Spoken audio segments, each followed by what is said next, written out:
Here's another interesting story.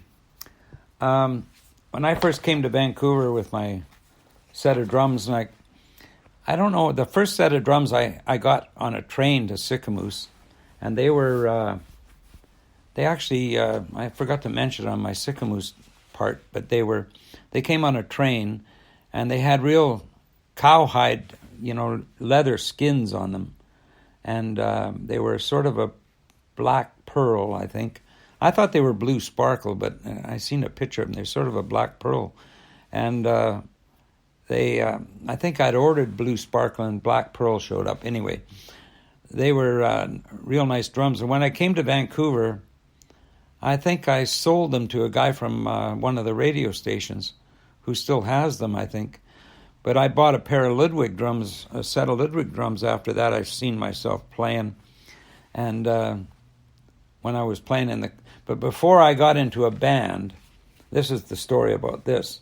It's about a band called Little Daddy and the Bachelors, who were a famous band around here. It was, his name was Tommy Melton. He was Little Daddy. He lived on 33rd and Joyce. He had a house there. And they did R&B music. He was a black guy, and he had 2 or 3 white guys with him that were his band, Little Daddy and the Bachelors. They were very famous. And there was quite a few an R&B scene in Vancouver at the time. And I came and wanted to get in a band, so I think I saw an ad in the paper or something. And because I'd been in that band, the Esquires, up in Sicamous, only did 1 gig. But so anyway, I saw this ad that they were auditioning for a drummer. And so I thought, gee, that'd be great.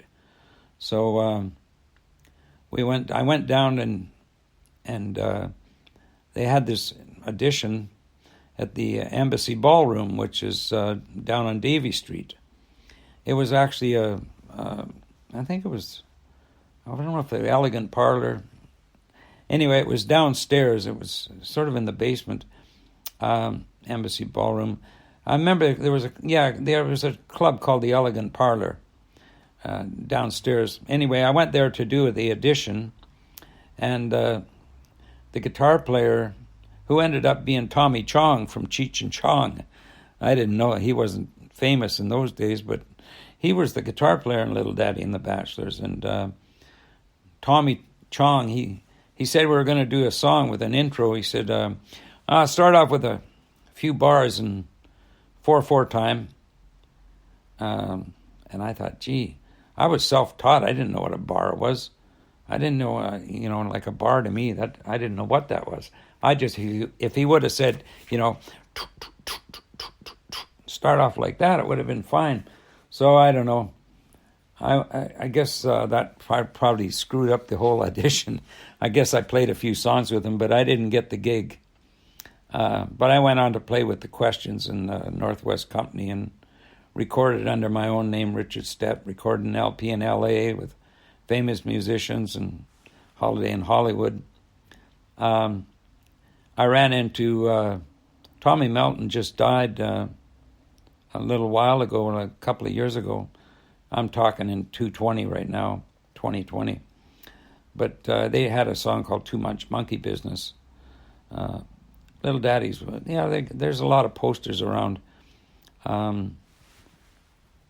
I think I did another photo. I played with another band, I think, at the Shanghai Junk.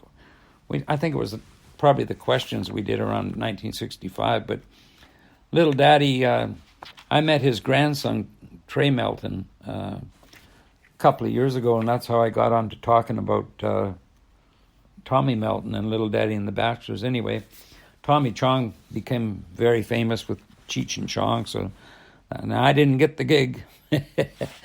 Now I know what a bar is, so been in many of them myself.